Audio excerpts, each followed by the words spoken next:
Brigade Al-Quds kembali membombardir pasukan pertahanan Israel yang berada di Tubas. Bentrok tersebut diunggah di Telegram pada Minggu 15 Desember.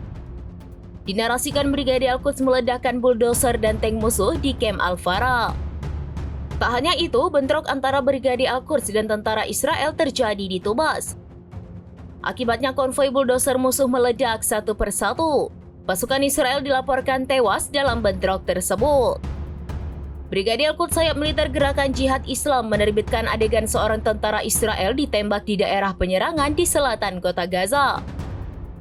Video ini diunggah pada Minggu 15 Desember 2024. Dalam video tersebut, awalnya Mujahidin Al-Quds mengintai sekelompok tentara Israel yang tengah berjalan di tengah-tengah puing-puing bangunan.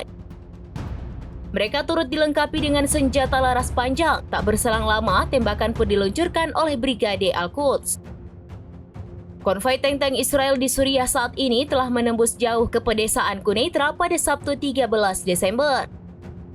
Sejumlah tank Israel itu juga telah memasuki kota Khan Arnabeh, salah satu daerah terbesar di provinsi tersebut.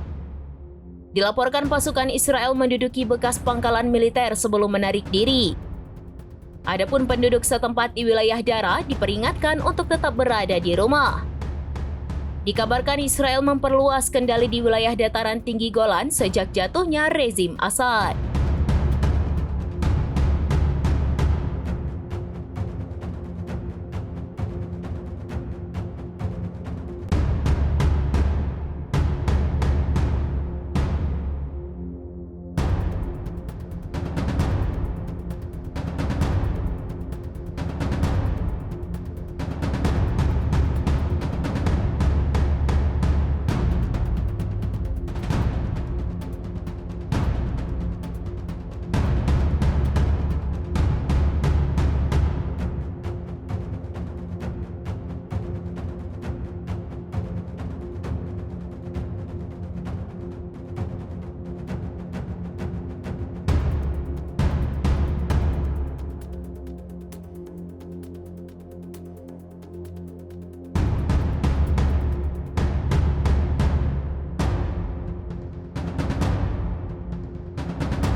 Download Tribun X sekarang, menghadirkan lokal menjadi Indonesia.